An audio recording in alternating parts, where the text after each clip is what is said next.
win Roy Sport បាទជាមួយនឹង Valhalla អ្នកឈ្នះឡើងចាញ់ធ្លាក់បាទចានៅក្នុងហ្គេមនេះជំនួបគូទី2គឺជាហ្គេមទី1បាទហ្គេមគូមុនយើងឃើញលទ្ធផលមាន 3-0 គ្នាជាមួយនឹងគូទី2នេះអាចមានលទ្ធផល 3-0 3-1 ឬក៏ 3-2 ហ្គេមនេះ Felix ដល់លុកថាហ្គេមមួយធ្វើមិនដាច់ឲ្យផុតរស់តាមរស់ហ្មងអែមឡែមខំឡែមបកគាត់យក Lector Nation បាទ Lector Nation នេះអញ្ចឹងហ្គេមនេះគឺងាយស្រួលមែនតើបាទជាមួយនឹងទូរស័ព្ទដៃ Infinix Note 50ជាទូរស័ព្ទ AI ចំនួនថ្មីជាមួយនឹង Mental Frame សាកថ្មលឿន90 W អេក្រង់ AMOLED Display ក៏ដូចជា 144 Hz និងអេក្រង់ 6.7 inch ធំស្រួលស័ក្តិសមបំផុតសម្រាប់ gamer ចំនួនថ្មីបាទចឹងដូចជានៅ Midland ដូចអត់បញ្ហាសម្រាប់ពួកគាត់ទេមានអារម្មណ៍ថាគាត់យើងមើលមុខគ្នាដូចគ្នាតិចតួចបាក់គ្នាតិចតួចព្រោះដោយសារនៅ early game អត់សូវមាន debate ដូចគ្នាពី Novaria ក៏ដូចជា Susin មាន spam ដូចគ្នាមិនដែរបាទសម្រាប់ Susin ប៉ុន្តែ Novaria ចាំផកវាយតែម្ដងសម្រាប់ Novaria ដូចគ្នាតែយ៉ាងណាមកយើងមើលជាមួយនឹង Emblem របស់គាត់ខណៈពេលដែល Moscow ដែលចេញមកពី Super Red គាត់យកជាមួយនឹង Who User Ticket ដើម្បីងាយស្រួលជួយខ្វាយរបស់គាត់ខកក្តៅបន្តិចបាទជាមួយនឹង game នេះបាទ20%ដែរ Grand ធ្វើចង់ការបិទជាមួយនឹង goal ប៉ុន្តែបិទដូចជាប់ទេមិនមែនជាមួយនឹង Minion ចូលនៅតែបានដូចគ្នាប៉ុន្តែ Grand គាត់នៅតែចំណេញជាមួយនឹង Passive Threat មួយដៃពីរដៃរបស់គាត់គាត់នេះពិបាកបន្តិចបាទដោយសារតែ Grand នៅពេលដែលគាត់ full ជាមួយនឹង energy របស់គាត់វាបូកចង្អៃបាញ់ហើយក៏ដូចជាបាញ់ធ្លុះទីដូចគ្នាដែរអញ្ចឹងវាពិបាកដូចគ្នាបាទសម្រាប់គាត់រីកបាញ់ឆ្ងាយជាងបាទសម្រាប់មកទៅបាទអាយ៉ាជាមួយនឹង K-Sen ចង់ចាត់ទៅលើណាចាមានការចាក់ឆ្កឹះមួយមកធួនដូចគ្នាប៉ុន្តែអត់ទៅមុខទេបាទគ្រាន់តែ annoy នៅ early game តែប៉ុណ្ណោះផាច់មុន Frederick គេបើជាមួយនឹងអាធួនរបស់គាត់ទំហំធំខណៈពេលផាច់ក្រោយនេះគេបើជាមួយ Damage Reduction ទៅលើ Jungler របស់គាត់ 100% ពេញអញ្ចឹងធ្វើឲ្យ Hero Frederick ណាអត់ត្រូវ Hero Frederick បើយើងគិតមើលទៅការ farm វាមិនចាញ់ស៊ូយូជាមួយចយអាសេរីមុនទេបាទគឺ farm លឿនហ្មងបាទលឿនស្ទុយហ្មងបាទសម្រាប់គាត់បាទចាឥឡូវឡើងទៅមុខអីអស់ឲ្យ farm ហើយ Jungle ទាំងសងខាងPurple អាចនឹងចេញមកដូចគ្នាជាមួយនឹង K-Sen បាទចាំបោកនៅខាងលើ fast ជាមួយនឹង Minion ដើម្បីឲ្យជាមួយនឹងវត្តរបស់ Felix level 4នេះគ្នាប៉ុន្តែមើលទៅជាមួយនឹងការចាប់បោកយកតែម្ដងទៅលើ head មកបោក head គឺទៅឈឺទេ early game បងអានដំណើរតែប៉ុណ្ណោះបាទដោយសារតែបើចង់បោកក៏រីបានដែរមាន back up ផងបាទឥឡូវចូលហើយជាមួយនឹងការយ៉ងយកបានទៅថពី K-Sen មានការចាប់ knock up មួយទៅដល់ជាមួយនឹងការជីកយកពេញ passive ជាមួយនឹងការ Spider retrieve បានជាមួយនឹងថទី1តែដល់ជាមួយនឹង K-Sen មានការយកតែដល់ជាមួយនឹងការដាច់ជាមួយនឹង first blood បានទៅលើ Jungle ទាំងសងខាងក៏មានការដាច់ជាមួយនឹង Sorry and Felix ក៏ជា Steven ចង់តាណាម្ដាយចុងក្រោយជាមួយនឹងការចាប់លើកបោះពី secret ធ្វើការចាំបាន double kill ពីវត្តមានរបស់ហេបាទគ្រាន់តែធ្វើការ team fight early តែប៉ុណ្ណោះបាទប៉ុន្តែសម្រាប់ស្វែងហូចចង់បាយហោរបស់យើងបាទហើយស្ប៉ាន់យើងលេងមកបាទគាត់នាំមកដូចគ្នាដែរជាមួយនឹងការយកបានជាមួយនឹង Argentina Total ក៏ដូចជាវត្តមាននៃការនាំមក 1k ជាង goal គឺច្រើនមែនទេសម្រាប់បច្ចុប្បន្នដូចគ្នាដែរជាមួយនឹង team fight ដោយសារតែយើងគិតមើលជាក់ស្ដែងចាំហើយសម្រាប់ជាមួយនឹង team fight ដែលចេញមកពី Valhalla ណាគាត់មាន damage back up ដែលចេញមកពីវត្តមានរបស់ Kimi គាត់មាន damage ក្នុងការចូលទៅ spam team fight ដើម្បី hold បានយូរដូចគ្នាពី Spider បូកជាមួយនឹងវត្តមានរបស់ណាចាស់តែផោងទៀតហ្គេមនេះគឺ damage backline របស់គាត់គឺច្រើនដែរបាទសម្រាប់គាត់នេះដែរហើយជាមួយនឹងហ្គេមនេះហើយបើយើងគិតមើលទៅសម្រាប់ Pro Sport គាត់មានជាមួយនឹង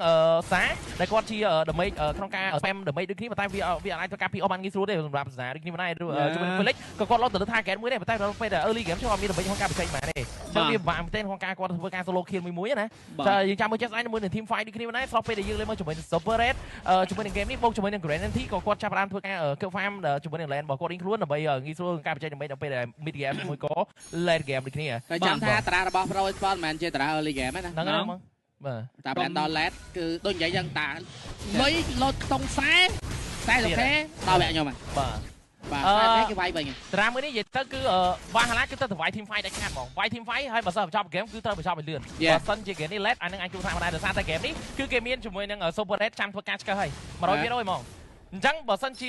យើងគិតមើលទៅបងជាមួយនឹង hero ទាំង5 hero របស់ខាងក្រុម Valhalla ទៅ solo មួយស្មើមួយ Super Red អត់មានគេអត់មានទេអត់មានសុខស្គាល់ទេបាទសម្រាប់គាត់បាទចឹងឥឡូវជាមួយនឹង Total ប្រហែលជា10វិនាទីទៀតជាមួយនឹងការ spawn មកវិញគ្នាប៉ុន្តែយើងមើលទៅជាមួយនឹង head ក្នុង game នេះគឺងាយស្រួលណាអត់ទាន់មានអ្នកវាយ early ទេបាទអូមក snap រៀង2កាមេរ៉ាវាឡែកitem គេចាញ់បដាមក K កន្លះលេតតែម្ដង Valhalla ត្រូវតែ balance game នេះមែនតើនៅ early game ហើយត្រូវតែ snowball បញ្ចប់ត្រឹម early បើមិនដូចចោះទេអាចនឹងមានឱកាស Pro Sport comeback បានហើយបាទចាឥឡូវយើងជាមួយនឹងការតេស្ត Total យកតែម្ដងពី secret ក៏ដូចជា head ក៏ដូចជាមានការដេញគប់ passive ជាមួយនឹង D7 នេះគ្នាអាចនឹងធ្វើការ pull play មក play ត្រានេះ play បូកមកទីនិយាយទេគេគ្រាន់តែបើក map ដើម្បីច្បាស់ថា Jungler គេប្រើ spell ឬក៏មិនប្រើ Yes ចំណែកនេះ Felix hero តែចាំហ៎ hero មួយនេះ damageทำ mid game គឺចាញ់មកពី Felix ច្រើនមែនតើ late game គេមានពី Super Red អញ្ចឹងដែលជាហេតុ create space ហ្នឹងឲ្យ Felix ជាអ្នក farm ហើយឲ្យ Super Red នៅក្នុងការ farm គឺក្នុងកម្រិតមធ្យមអញ្ចឹងបើសិនជាចូលទៅដល់ late game មែនតើគឺ Felix គាត់អាចនឹងធ្វើបានច្រើនដើម្បី change game នេះបាទឥឡូវមានការតែងយកតែម្ដងជាមួយនឹង set card កញ្ចប់ថ្មី set card MLBB Pack បាទចំណាយទៅតាម$1.50ទូបាន56ពេជ្រនឹងការលេង Mobile Legends បានមកសប្បាយរយៈពេល1អាទិត្យក៏ដូចជាចំណាយ$6ទូបាន235ពេជ្រនឹងការលេង Mobile Legends បានមកសប្បាយរយៈពេល1ខែពេញរបៀបភ្ជាប់អ្នកនេះអាចធ្វើការ download set card app ដើម្បីភ្ជាប់ជាមួយនឹងកញ្ចប់នេះឥឡូវនេះបាទដល់ផ្លូវ top lane ដូចជាអូកន្លែងនេះជាមួយនឹង secret បោកដែរទេជាប់ឈើចកាក់មួយបានហើយ D7 ការចាក់ stun ជាមួយនឹងការចាប់បោកយកតំណមួយកាយពីពី secret គឺមានការបាញ់ stun យកតំណពី Waterman របស់ Nacha ដូចគ្នានិយាយទៅ control អស់ទីនិយាយទៅគឺបាយបងបាទអាយពេលលេងដេញមកដល់ជាមួយនឹងការបាក់ RT ពី Spider ធ្វើការ review សិនសមដល់ចុងក្រោយជាមួយនឹងការចាក់ spy chip ជាមួយនឹងការបំផ្ទុះ ultimate ដូចគ្នាប៉ុន្តែអត់ទាន់ចូលវាយដល់ក្នុងផ្ទះទេពី Sorry M Felix មួយ Felix Felix គាត់មួយបើសិនជា Felix ល្មុនណាគាត់ក្រៅប៉ុន្តែចូលទៅដល់ឲ្យ form អញគាត់អស់ឈាមមកកាន់គាត់វាយផ្ដាច់យកជាមួយ Spider យកតែត្រូវចាំថាគាត់ជាអ្នក carry game នេះហ่า Super Red ក៏ពឹងលើគាត់ដែរបច្ចុប្បន្នកាលអញ្ចឹងបើសិនជាគាត់ប្រអត់ជាមួយនឹង goal ខ្លួនឯងគឺជាខាតមែនដែរបាទអញ្ចឹងសុខចិត្ត50បាទសម្រាប់បោះនេះបាទទី2កណ្ដាលចូល stand ហើយបណ្ដៃមើលជាមួយនឹង Super Red ក៏លោឈាមខ្លាំងមែនតើបាន D7 ធ្វើការបាល់មុខឲ្យទេដាច់ trailer ទេគេអត់ទី1 trade បានគឺគេកំពុងតែបជាពេលឲ្យ Felix Farm មែនដែរពី Pro Sport ឥឡូវទៅបើនិយាយថាពួកគាត់កំពុងចាញ់ដាបគឺអត់តន់ចាញ់ដាបទេមកគេកន្លះសល់500 goal គេកំពុងតែដើរលើផ្លូវគេបានត្រឹមត្រូវមែនដែរយ៉ាបាទអញ្ចឹងហ្គេមគាត់ធ្វើការ split pool តែម្ដងបាទដើម្បីធ្វើការតាមជាមួយនឹង goal បន្ថែមទៀតដូចគ្នាបាទស្របពេលបច្ចុប្បន្នGranty ក៏គាត់ចាប់ផ្ដើមមានដើម្បីក្នុងការបញ្ចេញដែរទទួលស្គាល់តែបើសិនជា game នេះដល់ late game តារីឌីមកមកគ្របគឺអាចធ្វើការខានបានប្រការដើម្បីចេញមកពី Granty គាត់ទៅនិយាយយើងមហាឡាត្រូវលេង fast face របស់គាត់ដូចតែខ្ញុំនិយាយការពីគូដារ៉ៃហ្នឹងនៅពេលដែលគេចាស់ទៀតគឺយើងត្រូវលេងលឿនអត់ទីយកលឿនត្រេតលឿនយកត្រេតគឺយកលឿន team fight គឺ team fight លឿនដាច់សម្រាប់ចិត្តឲ្យដាច់យកមកបើយើងត្រេតយក roamer តែយក team fight ត្រូវចំណេញសម្រាប់ពួកគាត់ដែរនៅ early game បាទថតទី3ចាប់ផ្ដើមទៀតហើយជាមួយនឹង head ធ្វើវត្តមានដដែលទៅលើ D7 ព្រោះដោយសារឥឡូវពេញ passive ណាទៅលើ D7 ណាមានការបាក់ RT យកតំណពីសាបាក់ ultimate មកដែរពី Nacha ដូចគ្នាចាប់បាន5 hero យកតំណអញមានការ retrieve យូសិនពី Spider បាទឬក៏បានជាមួយនឹងការ retrieve បានពី Spider បានលោកខ្លះតែជាមួយនឹងការឡាជីកបតែយកមកជាមួយរបស់ head ក៏មានការចាយ flicker ដកថយពី secret ដូចគ្នាជាមួយនឹងការបាត់យកតំណពី Sorry M Felix ធ្វើការបាត់មកដែរទៀតប៉ុន្តែជាមួយនឹង Felix វិញពី Grand ដូចគ្នាជាមួយការបាញ់ RT អត់បានតែពី Gaisen ធ្វើការដាច់របស់2 hero ពីរបស់ Pro Esport Wow what a plan អ្វីនេះអូដេញបាញ់one shot one kill ពី Nacha ធ្វើការដេញវាយយកលំដល់ជាមួយការបាញ់យកពី Spider វ៉ាវបាទប៉ុន្តែយើងលេងមកជាមួយនឹង T2 Trainer ផ្លូវបន្តឡើងក៏មានការកោះខ្ទេចកោះទីគ្មានសល់ស្អីទេបាទសម្រាប់គាត់ដូចគ្នាយ៉ាងណាមិញយកបាន T1 ដែរដូចគ្នានេះបែបនេះมันធ្វើត្រូវហ៎ជាមួយនឹងការយកចាស់ទាំង3ជាមួយនឹងការយកបានតថតមិនត្រឹមប៉ុណ្្នឹងទេត្រូវតែបបិទសេដ្ឋកិច្ចរបស់គេគឺការ invade jungle របស់គេយកមកបាទយ៉ាងណាមិញ Spider គាត់ធ្វើបានល្អមែនទេក្នុងការហ៊ានចូល early game ដូចគ្នាណាបាទសម្រាប់គាត់ជោគជ័យមែនទេមកជាមួយនឹង game នេះក្នុងការយកបានជាមួយ T1 Red នៅ Valorant ងាយស្រួលក្នុងការឲ្យគាត់ control យកជាមួយនឹង number ដែលចេញមកពីក្រុម Pro Sport ដូចគ្នាដែរតែការនៅមុននេះនៅមុនទៅពីគេ goal ទេបាទសម្រាប់គាត់យ៉ាងណាមិញខ្ញុំគិតថាមិនអាការបើកវាយ team fight មិញនៅកន្លែង total ហ្នឹងបងខ្ញុំគិតថាមិញគាត់អត់ចង់បាន total ដោយសារតែយើងកន្លែងទៅមើលជាមួយវត្តមានរបស់ Super Red គាត់ clear mid lane គាត់ទៅធ្វើ bottom lane តែដល់ពេលគឺយើងឃើញជាស្អែកជាមួយនឹង Super Red គាត់បានតែអត់ចំមិញអញ្ចឹងទៅអាហ្នឹងគឺគេវាយ all in យកហ្មងបាទតែបើសិនគាត់អត់វាយមិញក៏ល្អទៀតដែរបាទសម្រាប់គាត់បាទចឹងនិយាយយើងគឺវ៉ាហាឡាដាច់ខាតគឺត្រូវតែលេង fast face របស់គាត់បំបត្តិសេដ្ឋកិច្ចគេទាំងស្រុងបាទបើសិនមិនដូច្នោះទេគឺគេនឹងមានឱកាសរើមកវិញហើយព្រោះ hero របស់យើងមិនមែនជាកម្រិតដែល late ខ្លាំងនោះទេមិនមែនថាមិនមាន remake ទេមាននៅក្នុងកម្រិតមួយប៉ុន្តែបើសិនជា pro គេទៅដល់គឺទាំង Felix ទាំង Super Red គឺជាពិសេសគឺ D7 អាចនឹងវាយគាត់លេងដាច់ជាមកបាទខ្ទេចខ្ទីដូចខ្ទឹមដំបើស្របពេលឥឡូវបច្ចុប្បន្នអត់ទាន់មាន hero ដែលចូលទៅដល់ Grand NT ទេជាមួយនឹង game នេះក្រៅពី Grand NT ក៏វាយបានជាមួយនឹង energy បានលឿនដូចគ្នាដែរជាមួយនឹង IT របស់គាត់ចេញ Powder Heaven ហើយបូកជាមួយនឹង Cross Concentrate Energy បន្ថែមទៀតដូចគ្នាហើយសំខាន់មាន Sky Pisser ទៀតបាទអូចាប់ទៅលើ D7 មកគេ conceal ទៅហើយពី secret ប៉ុន្តែមានការជីកកយកទៅដល់ពី Waterman របស់ head ចាប់ D7 អត់ជាប់ទេជាមួយនឹងការដកថយប្រើ ultimate មួយតែប៉ុណ្ណោះបើខាន ultimate អស់មួយទាញហ្នឹងមិនក៏យឺតតែគូដោនលឿនដែរក៏ហានមកគេចឹងវាគូដោនលឿនបាទតែខាង ultimate មានលឿនអត់មានបញ្ហាទេលឿនមកផ្លូវបតំលែនណាបាទ Felix កំពុងតែធ្វើរឿងមួយបាទអាទីពី Nacha ធ្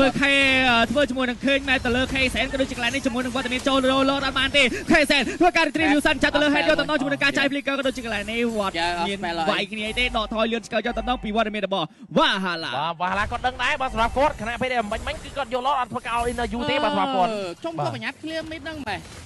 អត់ដឹងដែរមានហ្នឹងគាត់ຕົកសិនទៅឲ្យ lot free ត្រឹមហ្នឹងសិនមក បាទអូ one shot one kill ពីណាចាប៉ុន្តែអាចមានការបោកយកតាមដងទៅលើ D7 ធ្វើការប្រើ spare ជាមួយនឹងការប្រើ RT ដកថយជាមួយនឹងការឈប់ត្រាក់ពី D7 ថាវាយមកអត់បញ្ហាទេជាមួយនឹងការប្រើ spare ជាមួយក៏ដូចជាវត្តមានរបស់ធីមគាត់នៅខាងក្រៅនឹងដូចគ្នាកន្លែងនេះជាមួយនឹងការ gang បើក map ប៉ុន្តែយកមកជាមួយនឹង head អាចឡើង RT ដែរទេពេញ passive ទៅលើ D7 ឬក៏អត់យកអត់ដល់នឹងដូចគ្នាជាមួយនឹងការ clear បាន load free ពីវត្តមានរបស់ pro ប៉ុន្តែមើលជាមួយនឹង Pele ចូលម៉ាត់ secret ធ្វើការ cover ជាមួយនឹងការចាប់បោកយកទៅដល់ខេសែនមានការម៉ាត់យកទៅដល់ជាមួយនឹងការដាក់ color secret មួយបានហើយប៉ុន្តែ Pele ក៏មានការបាត់បង់ដូចគ្នា1ដុល្លារក៏ដូចជាវត្តមានរបស់វ៉ាហាឡាកំពុងតែលោឈាមមែនតែនយកទៅដល់អាចនឹងការ clear បាន T2 trade នឹងដែរទេ clear បានបាត់ហើយពី super red ការសម្រាប់ចិត្តមិញយើង great តិចហើយតែក៏ជាការ trade មួយដូរមួយដែរអត់ជាបញ្ហាទេប៉ុន្តែអ្វីដែលគាត់គួរធ្វើគឺត្រូវតែតបនៅ early game តែគាត់អូយទៅទៀតហើយពី Spider ធ្វើការបាក់ RT ធ្វើការបន្តស្ដោះព្រមយកតាមដល់បណ្ដាមានការចាប់បោកមួយបណ្ដាពីវត្តមានរបស់សាក៏ដូចជាកន្លែងនេះជាមួយការដកថយយកបាន T2 trade នៅខាងផ្លូវបន្តលែនតែប៉ុណ្ណោះគ្រប់ RT ពី super red អាចមានការចូលបោកវាយដែរទេអត់បោកវាយទេជាមួយការដកថយបាត់ហើយប៉ុន្តែ KSN ក៏មកមិនទាន់ដូចគ្នាបាទទាន់ទេបាទស្បពេលបច្ចុប្បន្នគាត់ជាការវាយនិយាយទៅគឺគាត់ដាក់របៀបដល់ហើយដល់ទៀតតែម្ដងបាទសម្រាប់គាត់ដូចគ្នាមួយហ្គេមនេះគាត់មុតការសម្រេចចិត្តគាត់លឿនយកមែនតើបាទអញ្ចឹងគាត់ដឹងច្បាស់នៅ timeline ទីមេរបស់គាត់អញ្ចឹងបើសិនជា timeline ទីមេហ្នឹងអត់ធ្វើនៅពេលហ្នឹងទេនៅទុកដល់ late game គាត់អាចនឹងពិបាកការសម្រេចចិត្តយក lot ភ្លាមការសម្រេចចិត្តចង់បុកភ្លាមធីមវាយកន្លែងមិញគឺជាការហុចផលមកពី Felix ដែរគាត់ត្រូវយកបានជាមួយ T2 បើសិនជា mid lane ហ្នឹងគាត់អត់វាយ clear lot clear lane ស្អាតគឺជាមួយនឹងការ clear minion side lane ទាំងពីរគឺគាត់អាចនឹងទុកបានដែរបាទក្រាបពេលដែលយើងមើលជាមួយនឹងការបំបី team fight នេះចេញពី pro sport គឺទ្រាំត្រូវឲ្យព្រោះមួយ Felix និង super red គាត់ប្រកាសថាអូ side lane នេះខ្លួនតែម្ដងបាទតាមអាចធ្វើបានដោយសារគេនេះបើសិនក្នុង team fight យើងទៅមានតែជាមួយនឹង damage ដែលចេញពី Resident ទេដែលអាចការរង damage ដែលចេញពី grand team បានបាទសម្រាប់ការលេង mobile ចិត្តគ្នាអ្វីសមាជិកការណាត់គ្នាមកមើលអូ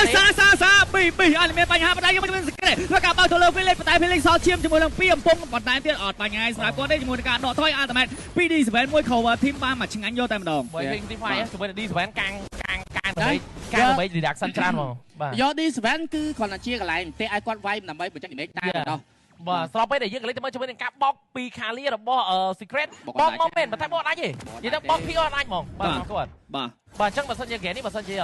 លេខគាត់វាយរៀងលងរៀងអញ្ចឹងទៀតណាតែលេខហ្គេមបាទចូលគេអត់ចុច spell shield ហ្នឹងហើយអត់ចុចពណ៌អាចហ្នឹងឥឡូវទៀតបាទតាមបច្ចុប្បន្នចូលដល់ LED គេពាក់ Guardian គេទៅពាក់ Radiant ដួលយ៉ាបងយ៉ាងុំញ៉ៃបាទរៀងបានតិចដែរតែនេះដោយសារដើម្បីបងណាចាគាត់ support ពី back line បានច្រើនដូចគ្នានៅក្នុង team fight ណាគាត់ផងបានច្រើនបាទជាមួយនឹងការវាយបាញ់ត្រូវជាមួយនឹង super red ឬមួយក៏ជាមួយនឹង Zara ដូចគ្នាដែរជាពិសេស ultimate combo គ្នាជាមួយនឹង grand team ហ្នឹងតែម្ដងបាទសម្រាប់គាត់ដើម្បី long lane ទាំងពីរចឹងគឺគាត់នឹងក្នុងការលេងណាតែឥឡូវគាត់សម្រាប់ការវាយ lot ចឹងគឺត្រូវហើយដោយសារតែ early game ត្រូវធ្វើដល់ហ្នឹងតែម្ដងបាទសម្រាប់គាត់បាទឥឡូវ head ធ្វើការបើកមុខក៏ដូចជាមានការគប់ជាមួយនឹង skill ទី1ដើម្បីពេញ passive ទៅលើ D7 មុនគេយកតាមវត្តមានជាមួយនឹងការវាយ lot ដែរទេជាមួយនឹងការចាប់បោកទៅលើ Felix បោកឬក៏មក Physical ធ្វើការលេងបាញ់យកតាមពីវត្តមានរបស់ Grand ជាមួយការបោកជាមួយ Felix យកតាមអាចមានបញ្ហាដែរទេជាមួយការបាក់ ultimate ពី Spider គប់ ulti មកពី Super Red ធ្វើការចូលជាមួយនឹង team fight ធ្វើការគប់យកតាមទៅលើ Grand តែមានការ load passive ជាមួយនឹង Rasco មានការលេងបាញ់យកតាមពី Spider ចាំទៅឬក៏ទៅពី Felix មកពីកន្លែងពី Felix មិនដែរទៀតជាមួយនឹងការលយមកដល់ជាមួយនឹងការខោមកពី Spider វ៉ាវ ultimate របស់ Felix អមិញបុកចំជាមួយនឹងវត្តមាន Grand ទីប៉ុន្តែ ultimate តង់ទី2បាយចំជាមួយនឹងណាចាវិញដោយសារតែ skill របស់ Lucas វា annoy វាដាច់ target រហូតណាចាំពេលយើងចេះឈាម select ទៅវាដង target ភ្លាមចឹងបាទឥឡូវមានការ fast load យកដល់ពីវត្តមានរបស់ Wahala ជាមួយនឹង lot ទី2មួយនេះ Oh my god បាទ100បាទចេញណាមិញខណៈពេលគាត់ធ្វើមកល្អមែនទែនមកជាមួយនឹងសមាជិករបស់ខាងក្រុម Wahala ចាប់ដើមធ្វើកណ្ដាលសម្ភារម្ដងទីហើយយើងលេងមើល Real Time to Win 83%បាទមុតការសម្រេចចិត្តរបស់ Wahala គឺត្រឹមត្រូវល្អមែនតើណាមួយជាការសម្រេចចិត្តខុសគួរសមពី Pro Sport នឹងការសម្រេចចង់ team fight កន្លែងហ្នឹងដូចខ្ញុំនិយាយហ្នឹងបើ goal យើងមិនទាន់លោតក្បាលខ្សែទេកុំទាន់វាយមួយសិនមកព្រោះតែ 36k ដល់ឡើងខ្សែឥឡូវគេខ្សែមុនបាត់ឥឡូវទៅហើយជាមួយនឹង T2 free ប៉ុន្តែណាចាបាក់ ultimate ឃើញដល់តែ4 hero យកតែម្ដងហើយមានការ load ulti ដែរទេពីវត្តមានរបស់ head T3 យកបានឬក៏បានជាមួយនឹងការដកថយអមជាមួយនឹង lot នៅផ្លូវបឋម lane មកដូចគ្នាបាទមិនទាន់ឯបញ្ហាទេបាទប៉ុន្តែទី5នេះគេរៀងបានដោយសារយើងមើលTrader យើងមើល minimap Trader សៀលទៅហើយពេល secret ធ្វើការបោកទៅលើអ្នកណាប៉ុន្តែយើងមើលការ knock out ទៅលើ Felix យកទៅដល់ Felix សោះជាមកពុកជាមួយនឹងការមកពីខាងក្រោយពីកែសែនធ្វើការចាប់ knock ទៅលើ Grand ផ្ទះមកអត់ទៅបានការនេះការតែការលេងបាយយកទៅដល់ play មើលវត្តមានខាងលើពី Spider ធ្វើការ shut down ពីវត្តមានរបស់ Spider នេះគ្នាពី Superman ប៉ុន្តែយើងមើលជាមួយនឹងកាន់អ្នកខាងក្រោយ KC ក៏មានការដកថយអត់ឲ្យវត្តមានរបស់ Grand ចូល team fight បានទេបាទហើយ T3 ក៏មានការយកបានខាងផ្លូវ top lane ក៏ដូចជា bottom lane ប៉ុន្តែយើងមើលជាមួយនឹង T3 ណាផ្លូវ mid lane អត់ទាន់យកបានទេ clear lot បាន free យកទៅដល់ពី Pro Esport បាទកូនបងទាំងអស់ពីក្រែណាមាញ់ដែររត់រួចមិនមែនតែសារ flicker ទេគឺតែសារ Spider គឺពាំង4នាក់ដល់ចូលហ្មង4នាក់គឺដល់ចូលទេគឺមានតែវត្តមានរបស់ KC មួយទេតែទៅចាប់ជាមួយនឹងក្រែណាមាញ់មិញ ស្របពេល Spider មិញពីរនឹងគាត់អាចទៅការប្រយោជន៍បានជាមួយ Super Red ដែលជា key ក្នុងការយកឈ្នះក្នុងហ្គេមនេះទៀតដូចគ្នា Spider នេះសាហាវហ៎តាំងមានបើគេមកថតឌុថយណាជើលមុនអត់ថាមែនបាទមើលឲ្យ team របស់គាត់បានបាទជាមួយនឹង Grand គាត់ full ឲ្យ team ប៉ុន្តែ goal របស់គាត់នៅតែដំណាំភាពសម្រាប់ goal របស់គ្នាមក KBK goal វានៅតែតិចអូ Super Red ក៏ full ទេ Super Red អត់ទាន់ដាច់សម័យតែម្ដងដូចគ្នាអ្វីដែលជាផលខ្លាំងទៅលើខាង Valhalla គឺដោយសារដាច់ silent ទាំងពីរអញ្ចឹងបើសិនជាគាត់ pressure silent 2នឹងបានខ្ញុំគិតថាវាជារឿងល្អជាពិសេសគឺទូនាទីមួយនេះបើណាចាអាចធ្វើបានគឺល្អមែនទែនជាមួយនឹងការទៅ clear បាញ់ clear តិចតិចហ្នឹងគឺតែមានរបស់យើងគឺ roll ទៅខាងគេ load ហើយវាជាសម្ពាធមួយដែលធ្វើឲ្យពួកគាត់ងាយស្រួលក្នុងការយក load ហើយមក load នេះគឺមានភាគរយច្រើនដែលគាត់អាចបញ្ចប់គេទាំងបានបាទហើយតែបើសិនយើងមក load ហ្នឹងចាប់អត់បានវិញឥឡូវយើងមើលឃើញជាក់ស្ដែងបច្ចុប្បន្នគណៈពេល goal របស់គាត់ខុសនេះតិចតួចទេទោះបីគេមានការរ៉ាស់ស្ពីតយ៉ាងណាក៏ដោយតែ goal ខុសនេះតិចតួចសំខាន់ជាមួយនឹងបាញ់យើងឃើញមើលឃើញអាកន្លែងលិចដែលឲ្យ KCN គាត់អាចទៅរំខានបានទៅកាន់ Grand Team បានអញ្ចឹងអាកន្លែងហ្នឹងគឺជាចំណុចមួយដែលយើងគិតថាបើសិនជាមានភាពអញ្ចឹងការឡើងបន្តទៀតឧទាហរណ៍បើយើងសម័យមើលថាអ្នកដែលទៅរំខានជាមួយ Grand Team តែបាយជា Felix វិញអញ្ចឹងគាត់ថា Grand Team វិញគឺដាច់មកគឺដាច់មកមកស្មារតីទៀតជុំមកមីតហ្នឹងទៅជា logi វែងឆ្ងាយបណ្ដោយបាទទៀតបាទ logi បាច់ត្រាពីហ្នឹងបាន KCN បាទឥឡូវមានការតែយកជាមួយនឹង Lord យកតែម្ដងពីវត្តមានរបស់ Valhalla ហើយនឹង Fast Lord ដែរទេប៉ុន្តែ D7 ក៏នៅនឹងដូចគ្នាអត់បញ្ហាទេជាមួយនឹងការបើក map គេបានល្អខ្លាំងតែ line នេះក៏បានចូលទៅលើណាចាផងដែរពី head ធ្វើការបើក map ចាត់ stand មួយពី D7 ក៏ដូចជាមានការ knock up បានពី hero យកទៅដល់ជាប់ RTB ជាប់ passive ពេញទៅលើ D7 ឃើញដែរពីលេចចង់ទៅណាជាមួយនឹង Scratch ធ្វើការបើកជាមួយនឹងពីលេចប៉ុន្តែមានការក្បាត់ទៅពី Karen អត់មានការ shut down ជាមួយការដាច់ Karen យកទៅដល់ពីពេលធ្វើការដាច់ជាមួយនឹងការ flicker ដាច់បែកយកទៅដល់អត់មានបញ្ហាទៅលើ KCN ដែរទេពី head អត់មានអ្វី KCN ទេ one shot one kill ពីណាចាទៅលើ Super Red ក៏អត់ចំដូចគ្នាប៉ុន្តែ Karen ក៏មានការ shut down បើសិនជាមិញគាត់មានលុយដូរជាមួយនឹងវាឈើតណាកន្លែងនោះ chain team fight យកមកchain team fight 100% យកមកបាទដោយសារមិញការវាយគាត់ដាច់មែនទេមកមិញដូចគ្នាបាទជុំមិញ4នាក់ដេញបុកអត់ដាច់ទេ my god បាទប៉ុន្តែការសម្រាប់ចិត្តរបស់ Pro Sport គឺធ្វើមិនល្អមែនណាសម្រាប់គាត់ហ្នឹងមិញបាទសំខាន់អន្តរជាតិរបស់ Super Red គប់មកចំ Grand យកមកការប៉ុតមិញតែបដូរមួយទៅមួយបើសិនជាឧទាហរណ៍ជាមួយបាទឥឡូវមានការ Fast Lord ឬក៏ណាឌីសម្រាប់ធ្វើការបាក់អាទីយកតែម្ដងមានការចាប់ទៅលើជាមួយនឹង Head វត្តមានតែមក Head ក៏មានការចាយ flicker មួយដកថយបានល្អខ្លាំងតែប៉ុន្តែជាមួយនឹងការ Fast Lord ពី Pro Sport អានឹងត្រីយកជាមួយនឹង Lord មួយនេះបានឲ្យពី Pro Sport ធ្វើការមកវិញប៉ុន្តែឌីសម្រាប់ការចាប់ជាមួយនឹង Spider ចូលបានមានតែ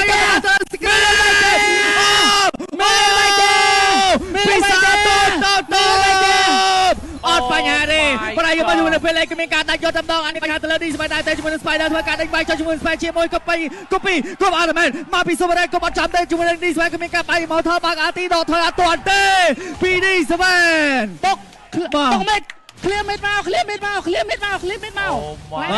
តើហើយ Super Red ជួបជាមួយនឹង Spider អានេះមានការបោកវាយ Oscar ទី1បានហើយ Spider សវណ្ណទៀត Spider ពីត្រង់ Spider មិនអាចទៀតជាមួយនឹងការ shut down ពី Super Red ធ្វើការដាច់ជាមួយនឹង Spider ធ្វើការគាស់ជាមួយនឹង Team Water នៅខាងផ្លូវមានលេងបានល្អខ្លាំងតែពី Super Red វ៉ា